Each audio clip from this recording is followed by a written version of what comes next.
तो hello guys, मेरा नाम है विराज और स्वागत है आपका मेरे चैनल विराज बाबा में। इस चैनल पर मैं आपके लिए डरावनी और रहस्यमयी कहानियां लेकर आता रहूंगा। तो चलिए कहानी शुरू करते हैं। कहानी का नाम है काली हवेली का आखिरी मेहमान। राहुल शर्मा नाम का एक लड़का था जिसकी उम्र 29 साल थी। उसका पेशा डॉक्यूमेंट्री फिल्म बनाना। राहुल का काम था ऐसी जगहों पर जाना जहां जाने से लोग डरते थे। वह हर रहस्यमय जगह की सच्चाई अपनी कैमरे में कैद करने की कोशिश करता था। 5 सालों में उसने सैकड़ों वीडियो बनाए और हर वीडियो के बाद उसका एक ही कहना था, भूत नहीं होते, हर डर के पीछे कोई ना कोई वजह होती है। लेकिन उसे नहीं पता था कि उसकी अगली यात्रा उसकी जिंदगी का सबसे बड़ा सच बन जाएगी। 3 दिन पहले रात के लगभग 1 बजे राहुल अपने लैपटॉप पर एडिटिंग कर रहा था। तभी उसके ईमेल में एक मैसेज आया। भेजने वाले का नाम नहीं था, फोटो नहीं थी, कोई जानकारी नहीं थी, सिर्फ एक लाइन थी, अगर सच में डर की सच्चाई जाननी है तो देवगढ़ की काली हवेली पर आ जाओ, लेकिन सूरज डूबने के बाद। नीचे एक पुरानी तस्वीर लगी हुई थी और तस्वीर में एक बहुत बड़ी हवेली थी। टूटी हुई खिड़कियां, काली दीवार और सबसे अजीब बात, उस तस्वीर के सामने एक आदमी खड़ा हुआ था। उसका चेहरा पूरी तरह से धुंधला था, जैसे किसी ने जानबूझकर मिटा दिया हो। राहुल ये सब देखकर मुस्कुराया। उसके अंदर जिज्ञासा जाग चुकी थी। उसने तस्वीर में जूम किया और तस्वीर के नीचे एक छोटे अक्षरों में लिखा हुआ था, आखिरी मेहमान वापस नहीं आया।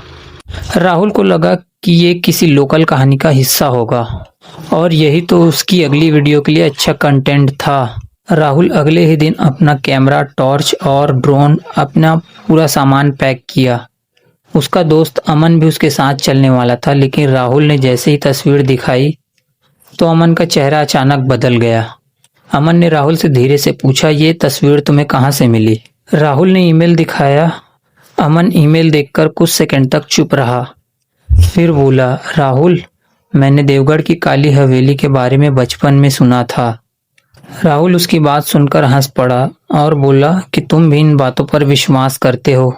अमन ने कोई जवाब नहीं दिया, बस एक बात कही, सूरज डूबने से पहले लौट आना। लेकिन राहुल ने उसकी बात को मजाक समझकर अनदेखा कर दिया। राहुल को पता नहीं था कि अमन उसे रोकने की कोशिश नहीं कर रहा था, बल्कि उसे बचाने की कोशिश कर रहा था। और अब शायद बहुत देर हो चुकी थी। अगली सुबह राहुल अपनी सफेद बोलेरो लेके भोपाल से देवगढ़ के लिए निकल पड़ा। उसने कैमरा ऑन किया और अपनी डॉक्यूमेंट्री वीडियो बनाना स्टार्ट कर दिया। दोस्तों, मैं भोपाल से 280 किलोमीटर दूर देवगढ़ नाम के एक छोटे से गांव की तरफ जा रहा हूं। कहा जाता है कि वहां एक ऐसी हवेली है जहां पिछले 40 सालों से कोई इंसान एक रात भी नहीं टिका। मुझे नहीं पता ये कहानी सच है या फिर सिर्फ लोगों का वहम, लेकिन आज रात मैं वहीं रुकने वाला हूँ। इतना कहकर राहुल कैमरा बंद किया और गाड़ी में बैठ गया। फिर राहुल गाड़ी चालू करके देवगढ़ की ओर निकल पड़ता है। शहर पीछे छूट चुका था और सड़क के दोनों तरफ बस खेत ही थे। फिर धीरे धीरे खेतों की जगह पहाड़ों और घने जंगलों ने ले ली। दोपहर तक मौसम बिल्कुल साफ था, लेकिन शाम के 5 बजते ही आसमान का रंग बदलने लगा।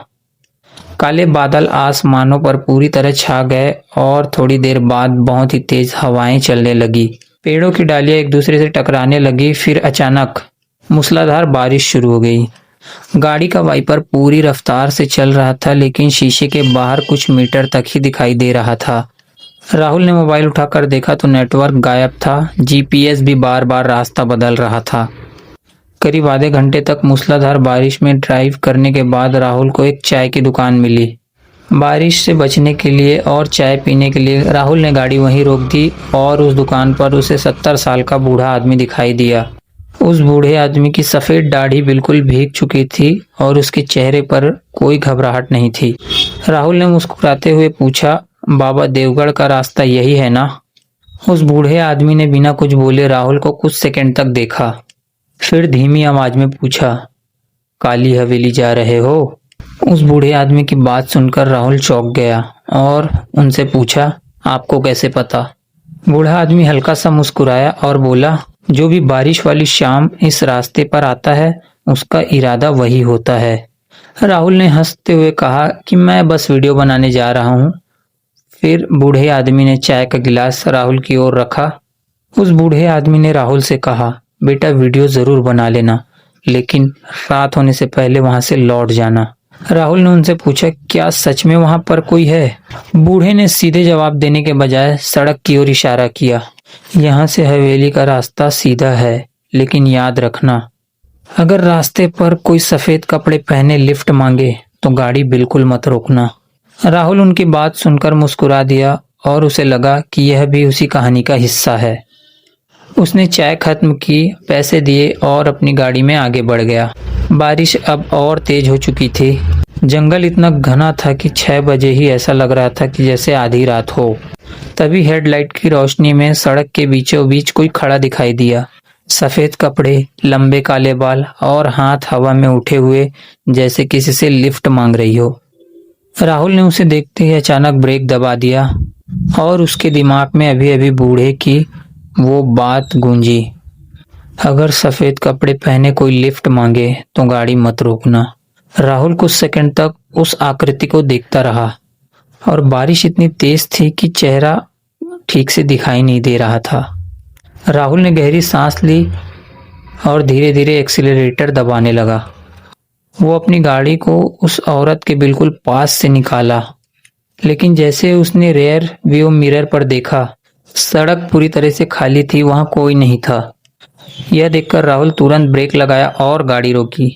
राहुल छाता लेकर गाड़ी से बाहर निकलकर टॉर्च मारकर चारों तरफ देखा तो कुछ नहीं था, बस जंगल, बारिश और सन्नाटा था। लेकिन वह औरत कहीं नहीं थी। उसी समय जंगल के अंदर से एक औरत की हंसी सुनाई दी और राहुल सचमुच पहली बार घबराया। जंगल से आती वो हंसी कुछ ही सेकंडों बाद गायब हो गई। राहुल ने चारों तरफ टॉर्च की रोशनी घुमाई। पेड़ों से गिरती हुई बूंदों की आवाज और हवा की सरसराहट के अलावा वहां कुछ नहीं था। राहुल ने खुद को समझाया, शायद ये मेरा वहम होगा। वह वापस अपनी बुलेरो गाड़ी में बैठा और गाड़ी बढ़ाने लगा। करीबन 20 मिनट बाद बारिश धीरे धीरे कम होने लगी। उसी समय सड़क के किनारे एक पुराना पत्थर दिखाई दिया। उस पर धुंधले अक्षरों में लिखा था, देवगढ़ गांव 2 किलोमीटर। राहुल के चेहरे पर मुस्कान आ गई, आखिरकार पहुंच ही गया। लेकिन जैसे जैसे वो गांव की ओर बढ़ने लगा, उसे कुछ अजीब लगने लगा। पूरा गांव अंधेरे में डूबा हुआ था, एक भी घर से रोशनी नहीं आ रही थी। न किसी बच्चे की आवाज, न किसी कुत्ते का भौंकना, न किसी इंसान की हलचल। इतना गहरा सन्नाटा कि अपनी सांस की आवाज भी साफ सुनाई दे। राहुल ने अपनी गाड़ी एक पुराने कुएं के पास रोकी। उसी समय सामने की एक झोपड़ी का दरवाजा धीरे धीरे खुला। एक लगभग 80 साल की बुजुर्ग महिला हाथ में लालटेन लिए झोपड़ी से बाहर आई। उसने राहुल को ऊपर से नीचे तक देखा और राहुल से कहा, तुम शहर से आए हो? राहुल ने कहा, जी। बुढ़िया ने कहा, काली हवेली देखने? राहुल हैरानी से पूछा, यहाँ सबको कैसे पता चल जाता है कि मैं वहीं जा रहा हूँ? बुजुर्ग महिला की आंखों में डर उतर आया, क्योंकि पिछले 25 सालों से जो भी अजनबी इस गांव में आया है वह उसी हवेली के लिए आया था। राहुल ने पूछा, फिर? महिला ने गहरी सांस ली और कहा, कुछ लौटे ही नहीं, और जो लौटे वो कभी किसी से बात किए ही नहीं।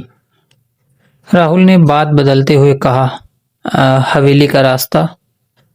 महिला कुछ पल चुप रही, फिर कांपते हाथों से पहाड़ी की तरफ इशारा किया, सीधे जाओ, लेकिन हवेली का मुख्य रास्ता अगर खुला मिले तो अंदर मत जाना। राहुल ने पूछा, क्यों? महिला ने कोई जवाब नहीं दिया। वह धीरे धीरे अपनी झोपड़ी में चली गई और दरवाजा बंद कर लिया। राहुल अपना कैमरा ऑन किया और अपनी डॉक्यूमेंट्री वीडियो बनाना चालू किया। दोस्तों, अभी मैं देवगढ़ पहुंच चुका हूं। यहाँ के लोग बहुत डरे हुए लग रहे हैं।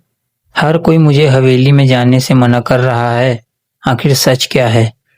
उसने गाड़ी स्टार्ट की और सिर्फ 5 मिनट बाद उसे घने जंगलों के बीच पहली बार दिखाई दिया काली हवेली। वह किसी महल से कम नहीं थी, लगभग 100 साल पुरानी। ऊंची टूटी हुई दीवार, काली पड़ चुकी ईंटें और लोहे का विशाल फाटक जिस पर मोटी जंग लगी हुई थी। राहुल धीरे धीरे फाटक तक पहुंचा। उसने हाथ लगाकर धक्का दिया, फाटक हिला भी नहीं। उसने कैमरे से रिकॉर्डिंग शुरू की।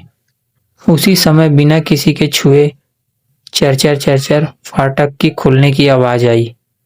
राहुल का दिल एक पल के लिए रुक सा गया। उसे अचानक उस बुजुर्ग महिला की बात याद आई, अगर मुख्य दरवाजा अपने आप खुला मिले तो अंदर मत जाना।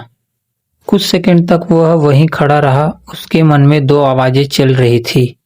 पहली, वापस लौट जाओ, और दूसरी बात, यही तो तुम्हारी चैनल के लिए सबसे बड़ी वीडियो बनने वाली है। आखिरकार उसने कैमरे को मजबूती से पकड़ा और हवेली की ओर पहला कदम रखा। जैसे ही उसका पहला पैर हवेली के अंदर पड़ा, तो बस गाइस, आज के लिए बस इतना ही। इसका नेक्स्ट पार्ट मैं आने वाले वीडियोस में अपलोड करूंगा। अगर ये स्टोरी आपको पसंद आई तो प्लीज़ वीडियो को लाइक करें, चैनल को सब्सक्राइब करें और कमेंट में अपना प्यार ज़रूर दिखाएं, ताकि मैं इसका नेक्स्ट पार्ट अगली वीडियो में डाल सकूं।